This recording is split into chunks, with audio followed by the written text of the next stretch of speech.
enseignement pour les chrétiens ce soir. Je vais rester sur le message que Dieu a mis sur mon cœur. Je lis ce texte de Paul à Timothée. Je ne serai pas long. Je sais que c'est le soir. La journée était peut-être fatigante. Tu as pu peut-être le cerveau très ouvert à réfléchir et à comprendre plein de choses. Donc le message, je voudrais l'amener de la façon la plus simple, la plus fluide qui soit, facile à comprendre. Je lis le texte pour vous, 1 Timothée 6, verset 9. Il est dit ceci, je lis: ceux qui veulent s'enrichir tombent dans la tentation, dans le piège, dans beaucoup de désirs insensés et pernicieux qui plongent les hommes dans la ruine et la perdition. Car l'amour de l'argent est une racine de tous les maux. Quelques-uns, en étant possédés, se sont égarés loin de la foi et se sont jetés eux-mêmes dans bien des tourments. Et voilà le texte que je voudrais citer ce soir. Pour toi, homme de Dieu, de convoitise, d'amour de l'argent. Ben oui, vous le savez comme moi, c'est des choses tellement simples, mais le monde veut nous endormir. Le monde veut nous éteindre. Le monde veut nous faire perdre la vision. Le monde veut nous enlever l'espérance de la vie éternelle. Il a ce but-là sur nos vies. Et ce qui va garder un chrétien dans une maturité, un chrétien dans un rythme, dans une énergie, dans une vie, c'est le combat. Amen. Et la Bible dit ceci, qu'il nous faut combattre le bon combat. Amen. Je voudrais vous dire ceci, c'est que s'il y a un bon combat, il y a un mauvais combat. Le bon combat, c'est un combat qui est spirituel. Amen. Et le combat spirituel, c'est un combat qui édifie, c'est un combat qui fortifie. C'est un combat le mot combattre sous-entend effort, sous-entend souffrance, sous-entend fatigue. Eh bien, le combat spirituel, le bon combat, ne fatigue jamais. Amen. Le bon combat, c'est une vie dans laquelle les forces se renouvellent au fur et à mesure qu'on avance.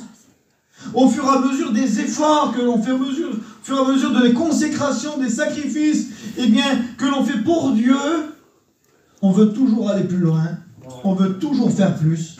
L'adolescent qui est jeune, qui lui va compter sur sa force, sur sa jeunesse, sur sa vigueur, lui, va se fatiguer, parce qu'il compte sur lui-même.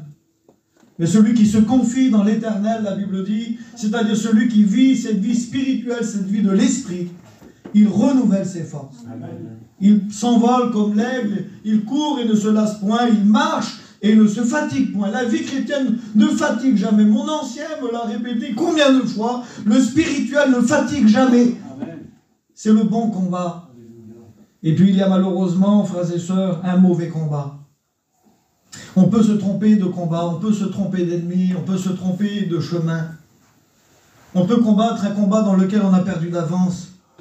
Des combats qui nous font pleurer, des combats qui détruisent plutôt qu'ils ne construisent, des combats qui nous fatiguent plutôt qu'ils nous renouvellent dans la force. Et puis c'est dans ce petit message que je voudrais rentrer ce soir.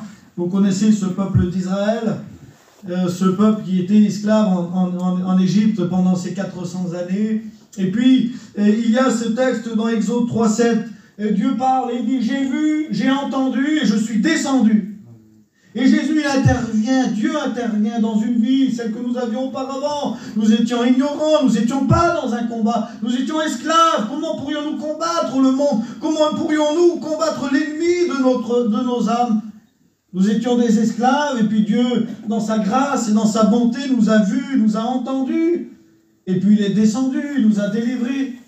Et puis il y a ce texte qui est dit ceci, Exode 14, l'Éternel combattra pour vous, et vous gardez le silence. Amen. Et ce petit mot, il m'a plu, combattra pour vous. Ça veut dire que ce combat-là, c'est pas toi qui le combats. Il y a les combats, frères et sœurs, que tu ne peux pas combattre. Tu n'as aucune force. Quand on est loin de Dieu, quand on est dans une vie de péché, quand l'Esprit ne nous a pas été transmis en nous, aucune force pour combattre l'Égypte, le monde. Comment combattre avec des forces humaines? Moïse a voulu libérer le peuple avec la force de ses mains. Il a dû fuir, il s'est trompé, il est parti comme un petit enfant devant l'Égypte. L'Égypte, c'est un ennemi que tu ne peux pas combattre. Dieu le combat pour toi. C'est Dieu qui t'a franchi. Il y a des situations dans la vie d'un chrétien que le chrétien il ne peut pas intervenir, c'est pas possible. C'est au-dessus de sa portée. Il ne peut que faire confiance à Dieu. D'où le texte, l'Éternel combattra pour toi, mais toi, garde le silence. C'est-à-dire, fais-lui confiance. Il suffit de pleurer, de soupirer. Et Dieu a entendu les soupirs, Dieu a entendu les prières cachées du peuple. Et puis Dieu a combattu. Que son nom soit béni. Ce que l'homme ne peut pas combattre, l'Égypte, Dieu le combattra pour toi. Des situations, même aujourd'hui dans une vie chrétienne, que l'on peut être confronté, qu'on ne peut pas intervenir, que les mots et les actions qu'on peut engendrer dans cette affaire ne peuvent rien faire. Et il faut laisser faire le Seigneur dans certaines circonstances. Mais voilà, à un moment donné, Dieu a combattu pour eux, et puis les a délivrés. Ils rentrent dans le désert, et puis là, ils sont confrontés à un ennemi, c'est Amalek. Amalek est un ennemi, il vient devant le peuple d'Israël avec une armée d'hommes entraînés, des militaires, des guerriers, des épées, des lances, des javelots, des arcs, des boucliers, des casques. Puis le peuple d'Israël, il n'est pas habitué, lui, à ça. Lui, il a été esclave de génération en génération. Le père, le grand-père, l'arrière-grand-père, c'était des esclaves. Ils ne connaissaient pas l'art du combat. Ils ne savaient pas ce que c'était que tenir une épée, tenir une lance. Ben, le chrétien, lui, ne savait pas ce que c'était combattre le bon combat. Il a fallu apprendre. Il a fallu rentrer dans le combat. Ils ne voulaient pas combattre. Ils auraient voulu que Dieu combatte toujours pour eux. Ils auraient voulu garder le silence, faire confiance à Dieu, et puis que Dieu fasse à leur place toujours. Et puis très vite, le peuple d'Israël, il apprend, comme nous avons très vite appris dans la vie chrétienne, que nous avons un combat à mener. Il est obligatoire, il est devant nous. Nous avons des ennemis, alors c'est soit tu fuis le combat, soit tu te caches, ou soit tu affrontes ton ennemi, et tu apprends la façon dont Dieu veut que tu combattes. Contre Amalek, vous connaissez cette histoire, Moïse va se tenir sur la montagne, aidé par deux de ses collègues, et puis les bras levés vers le ciel. La victoire sera pour le peuple. Un peuple qui connaissait rien, qui n'a jamais combattu, qui n'a jamais tenu une épée dans la main. Ils ne savaient pas. Ils ont combattu, mais dans les règles du Seigneur, les mains levées vers le ciel, les mains levées vers Dieu, parce que la délivrance, elle sera toujours en haut. Ce ne sera jamais par la force de tes mains, ce ne sera jamais par ta justice, ce ne sera jamais par ta logique, ce ne sera jamais par ton intelligence, quelles que soient les capacités que tu peux renfermer en toi-même, quelles que soient les capacités de famille, de grandeur, de gloire, de renom que tu peux avoir. Le salut vient d'en haut, et ça c'est les règles établies par Dieu. Tu combattras, mais par la force que le Seigneur te donne. Et puis ce peuple, il apprend à combattre. Il ne savait pas, et puis le chrétien doit apprendre à combattre. Et puis on ne peut pas esquiver le combat, frères et sœurs. Je vous l'expliquerai un peu plus tard. Mais il nous faut combattre le bon combat. Et puis continuons leur marche dans le désert. Ils tombent contre un autre ennemi. Un ennemi plus subtil, plus malin. C'est pas Amalek. Amalek, c'est le géant, c'est Goliath qui se présente devant nous, qu'on ne peut pas rater, tellement il est effrayant, tellement il est impressionnant. Et l'ennemi qu'ils devront affronter par la suite, c'est un ennemi plus subtil, il se trouve dans chacun des Hébreux. C'était l'idolâtrie qui était dans leur héritage, l'héritage de l'Égypte. Une idolâtrie qui était au fond de leur cœur, ils ne le savaient peut-être pas, mais un jour, Moïse, vous connaissez l'histoire, monte sur la montagne, il parle avec Dieu, et puis les jours passent, puis c'est long d'attendre, personne n'avait dit que Moïse partait 40 jours. Alors ils attendent 10 jours, 20 jours, 30 jours, à un moment donné, il ne reviendra plus. Et que fait le peuple? L'idolâtrie dans leur cœur. Ils ne le savaient pas, quelque chose de mauvais était dans chacun d'eux. Quelque chose qu'il fallait faire mourir, qu'il fallait faire disparaître. Il y a des ennemis, des fois, qui ne sont pas toujours très visibles. Des fois, il y a beaucoup d'ennemis qui se trouvent cachés dans nos cœurs. La jalousie, la colère, la convoitise, l'orgueil de la vie. Combien de choses, combien d'ennemis, frères et sœurs, que nous avons et que nous portons nous-mêmes, qu'il nous faut combattre, qu'il nous faut assujettir, qu'il nous fait faire disparaître. Et Dieu va faire disparaître cette idolâtrie. Autant d'hommes qui cachaient cette idolâtrie dans leur cœur, ce jour-là vont mourir. Il faut épurer le peuple, il faut le sanctifier, il faut sélectionner, retirer le mauvais pour garder le bon. Et c'est ce que Dieu fait à travers ce parcours du désert. Il leur apprend à combattre l'ennemi, combattre soi-même. Parce que des fois notre ennemi, c'est pas mon frère, c'est pas ma soeur. C'est mes pensées, c'est mon caractère, c'est mes humeurs. C'est tous les défauts que je renferme en moi et qui font du mal. Alors ils apprennent. Et j'ai marqué ceci, ils traversent le désert. Puis d'autres problèmes, d'autres ennemis, on va dire. Ils subissent la faim, ils ont faim. Ils ont soif. Et puis le froid, dans le désert, la nuit, c'est glacial. Et puis il fait très chaud la journée. Puis c'est des ennemis, ça, j'ai marqué ceci. C'est pas des ennemis spirituels.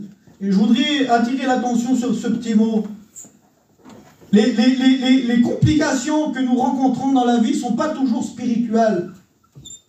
La faim, la soif, le froid, le chaud, ce sont des choses de la vie. La Bible dit que la pluie tombe sur le juste comme sur l'injuste. Ça veut dire que, voilà, il y a des choses de la vie qu'il faut traverser, qu'il faut passer. C'est pas toujours le diable, c'est pas toujours l'ennemi, c'est pas toujours spirituel, c'est pas toujours un combat dans lequel tu vas jeûner. Mais il y a des choses, la vie, avec ses impondérants, avec ses complications. La roue qui crève, le moteur qui casse, les poches des fois qui sont vides, il faut aller travailler. La maladie, on les traverse. Les choses de la vie. Que malgré tout, Dieu nous aide. Dieu nous aide à traverser. Tout n'est pas spirituel. Mais Dieu travaille même dans le matériel. Dieu travaille même dans ce qui est terrestre. Dieu travaille et puis nous donne du vêtement, nous donne de la nourriture, nous donne du bien-être, nous donne ce qu'il nous faut. Il nous bénit d'une manière humaine, d'une manière terrestre, et il nous bénit dans le sens spirituel. Dieu est un Dieu qui est bon et il nous aide à avancer. Que son nom soit glorifié. Et puis arriver aux frontières du pays de Canaan. Vous connaissez cette histoire si bien. Ils voient des géants, ils voient des villes fortifiées. Et là, ils se découragent. Ils se disent, c'est pas possible, le pays promis. Le pays découlant de lait et de miel. Le pays où tout devait être facile, où tout devait être simple. Le pays où on aurait la joie de voir nos enfants grandir dans la paix, dans la sécurité, dans le bien-être.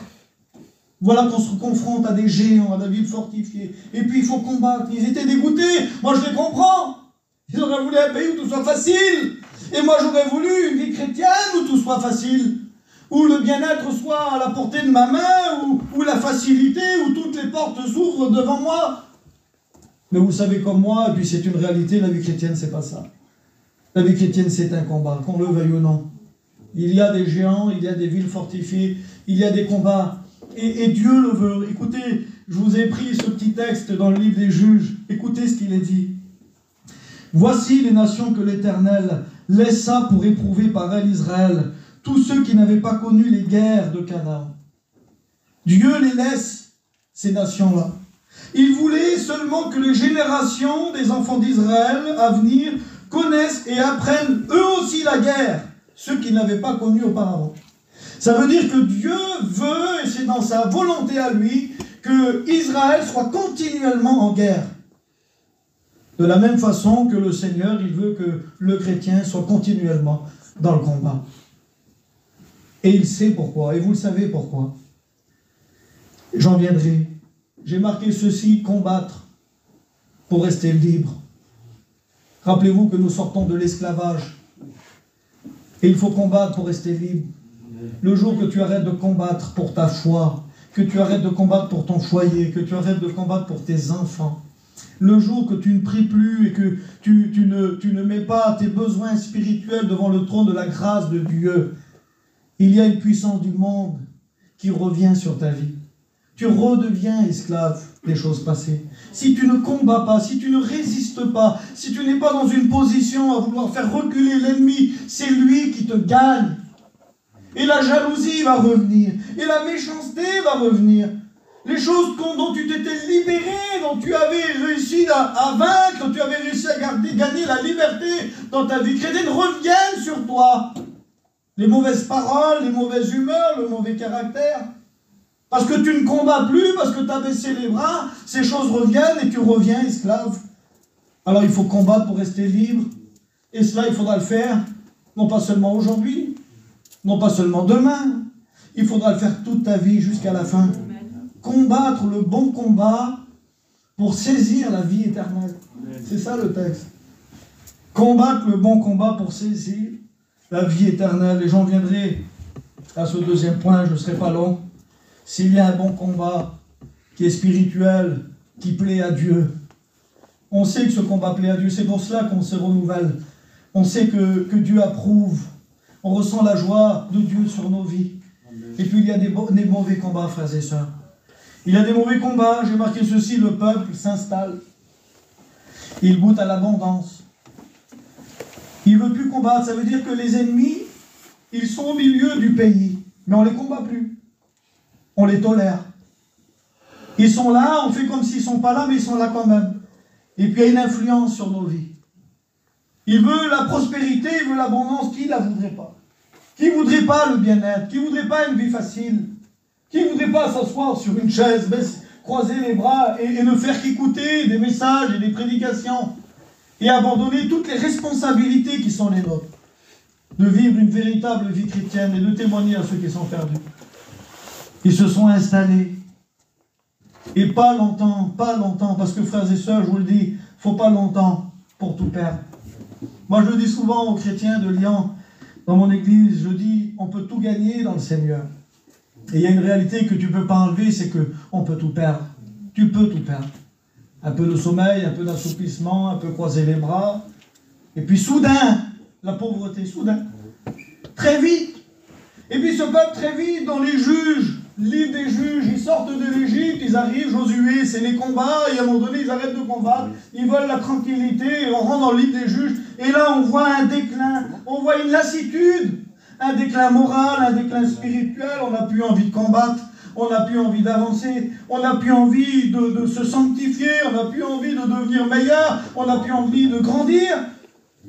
On veut une vie tranquille, une vie chrétienne sans effort, sans grand renoncement, sans grand sacrifice. Et puis il y a des conséquences. J'en ai marqué quelques-unes. Ce peuple qui était uni, qui combattait Amalek, qui combattait les ennemis ensemble, dans leur lassitude, dans leur déclin, dans leur ennui, ils vont se combattre entre eux. Josué chapitre 22, Éphraïm, c'est-à-dire la tribu d'Éphraïm, se prépare à faire la guerre contre la tribu de Dan et de Ruben. Imaginez-vous, les 12 tribus d'Israël qui se combattent l'une contre l'autre. C'est impensable. Pas Israël l'un contre l'autre, pas un frère contre un frère, pas une sœur contre une sœur. L'Église, elle est unie, elle combat ensemble l'ennemi commun. Juge chapitre 9, Abimelech. Vous ne connaissez pas trop Abimelech. Vous connaissez son père. Son père, c'est Gédéon, qui se considérait le plus petit de la plus petite tribu d'Israël. Gédéon, qui était juge, qui a fait des exploits. Son fils, Abimelech, il va tuer 68 de ses frères. C'est pas possible, pas en Israël. Ils ne s'entretuent pas, c'est pas possible. Juge chapitre 12, Jephthé, un des juges, va combattre, il va réunir tout Israël pour combattre la tribu d'Éphraïm. C'est des histoires qu'on connaît beaucoup moins, ça.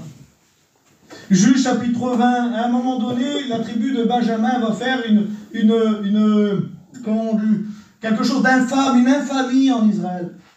Je passe l'histoire parce qu'elle n'est pas terrible. Et puis par rapport à cette infamie, c'est toutes les tribus d'Israël qui se réunissent pour faire la guerre à cette tribu de Benjamin. Si bien qu'ils vont perdre des hommes d'un côté et de l'autre. La tribu de Benjamin, il ne reste plus personne. Si ce n'est que 600 hommes. Tout Israël a rasé toute l'armée de Benjamin, a rasé les femmes, les enfants. Il reste 600 hommes. Ils se sont entretués. On appelle ça une guerre fratricide. L'ennemi n'est plus devant. L'ennemi est au milieu. Combat destructeur, un mauvais combat. Un combat qui fait du dégât, un combat qui fait du mal. Un frère qui combat un frère, une sœur qui combat une sœur. Une église qui ne se comprend plus. C'est une guerre et un combat qui est perdu d'avance. Parce que c'est plus une guerre spirituelle, c'est plus un combat spirituel, c'est plus un combat qui édifie, c'est un combat qui détruit. Juge chapitre 20. Quand cette tribu de Benjamin, elle a été décimée. La Bible dit, tous les enfants d'Israël et tout le peuple vinrent à Béthel. Ils pleurèrent. Il y a des combats qui font pleurer. Il y a des combats qui nous remplissent de joie et de victoire, mais il y a des combats qui nous font pleurer. Ils pleurèrent. Ils restèrent là devant l'Éternel. Ils jeûnèrent en ce jour jusqu'au soir. Qu'est-ce qu'on a fait? Qu'est-ce qu'on a fait? Qu'est-ce qu'on a dit? Pourquoi on l'a fait? Pourquoi on a murmuré? Pourquoi on a fait du mal? Pourquoi on a parlé? Pourquoi on a levé la main? Pourquoi on a regardé? Pourquoi on a agressé? Pourquoi on s'est emporté? Et puis un mal a été fait. Une souffrance, une blessure a été engendrée au sein même du peuple d'Israël. Et puis à ce moment-là, il faut guérir. Il faut guérir parce que ce combat-là, il faut le réparer. C'est un mauvais combat. Un mauvais combat, il fait pleurer, il détruit. Alors quand on a détruit, il faut réparer. Et là, ils ne savent plus comment faire. Alors il faut reconstituer cette tribu. Il n'y a plus que des hommes. Alors la Bible dit, je passe les détails, ils vont chercher des femmes un peu de gauche, de droite, pour les redonner au peuple, pour que cette tribu puisse subsister. Ils avaient dit que cette tribu, elle allait être rasée. Une tribu allait disparaître en Israël à cause d'une incompréhension, à cause de quelque chose qui a été mal fait. Il y a comme ça des grands dégâts, frères et sœurs, à cause des fois d'incompréhension, de paroles mal dites, de choses mal faites. Une pensée qu'on a gardée pendant des années sur un frère, sur une sœur. Il y a des choses, combien de choses? Je parle en connaissance de cause, je suis responsable d'église, je sais ce qui se passe dans une église, c'est pas par révélation, j'ai aucune révélation ce soir, mais je sais que c'est pas facile, cohabiter ensemble, travailler ensemble, cohabiter ensemble, c'est pas facile, entre prédicateurs, entre chrétiens, travailler ensemble, vivre ensemble, former le corps du Christ, comme Jésus le demande, être un, comme Jésus dira dans cette prière de Jean chapitre 17, quand il prie pour l'Église, il dira qu'il soit un, en parlant de nous, qu'il soit un, comme toi et moi on est un. Il veut la même unité dans l'Église que l'unité entre le Père et le Fils. C'est pas facile, comme il disait Julien tout à l'heure, chacun a son caractère, on n'a pas les mêmes vies, les mêmes idées, les mêmes pensées, et pourtant Dieu nous demande de vivre dans un même état d'esprit, dans un même cœur. C'est pas facile. Mais le but n'est pas de se combattre. Le but n'est pas de se faire la guerre.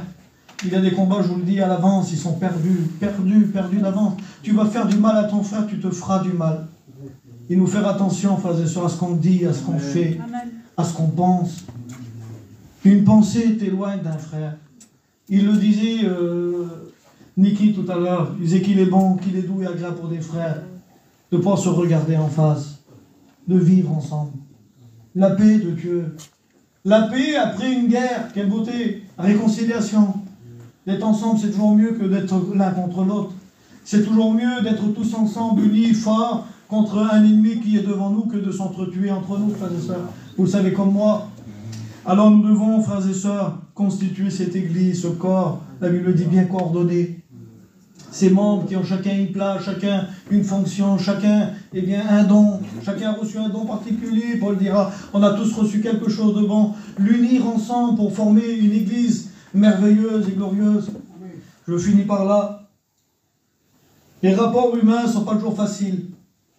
Et puis, il y a, pour parler des rapports humains, il y a cette expression les uns les autres. Et j'ai cherché plusieurs textes dans la Bible qui parlent de ça, les uns les autres. Ça, c'est le rapport entre l'un et entre l'autre. Entre nous, frères et sœurs. Mais la Bible dit, aimez-vous les uns les autres. Réciproque. La Bible dit, supportez-vous les uns les autres.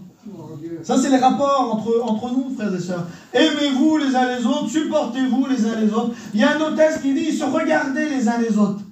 C'est pas terrible, ça. Ils se regardaient les uns les autres. Ils se regardent. Ils s'observent, ils s'espionnent.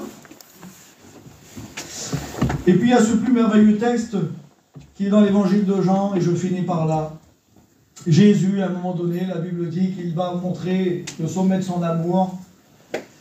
Il est prêt à donner sa vie, mais avant de donner sa vie, la Bible dit, avec ses disciples, il les fait asseoir. Il se met à genoux, il commence à leur laver les pieds. Pierre, il lui dit, tu ne me laveras pas les pieds. Il trouvait ça honteux. C'est le maître. Le maître, il ne va pas te laver les pieds. C'était gênant. C'est moi qui dois te laver les pieds. Jésus lui dit, si je ne te lave pas les pieds, tu n'as aucune part avec moi. Le Seigneur, ce soir, il a besoin de nous laver. Il faut accepter qu'on a besoin d'être lavé. Il faut de l'humilité. Mais Jésus va plus loin encore. C'est ça, les uns les autres. Jésus demande d'aller plus loin. Il dira dans le même verset, c'est moins connu, mais il dira ceci, lavez-vous les pieds les uns les autres. C'est-à-dire ce que je viens de faire pour vous là, vous le ferez les uns pour vous. Lavez-vous les pieds les uns les autres. Acceptez qu'on a besoin de son frère. On voudrait être des forts, des grands, des spirituels, avoir besoin de personne. Tu as besoin de ton frère, de ta sœur. Besoin pour être aidé, pas besoin pour être combattu. On a besoin tous, chacun des autres. On ne peut pas imaginer à quel point on a besoin de ses frères. Il faut en être séparés pour comprendre à combien le rôle de l'Église est important pour nous. On a vécu des contextes compliqués ces derniers temps avec le Covid, où on était un peu séparés, dispersés dans nos campines. Comment que c'était triste! Mais comment que c'est bon de vivre ensemble, demeurer ensemble, se regarder ensemble, s'encourager ensemble, se supporter ensemble, s'aimer ensemble, grandir ensemble. Eh bien, je vous encourage, frères et sœurs, à combattre le bon combat. Ne te trompe pas de combat, ne te fais pas du mal, ne continue pas sur une mauvaise voie. Si tu as fait du mal, essaie de réparer. Mais vis le combat qui est spirituel, alléluia, et saisis la vie éternelle. Amen. Seigneur, merci pour ta grâce, merci pour ton amour, merci pour ces quelques mots, Seigneur, qui ont été dits de ta part. L'enseignement de ta parole est tellement pur, elle est tellement sainte.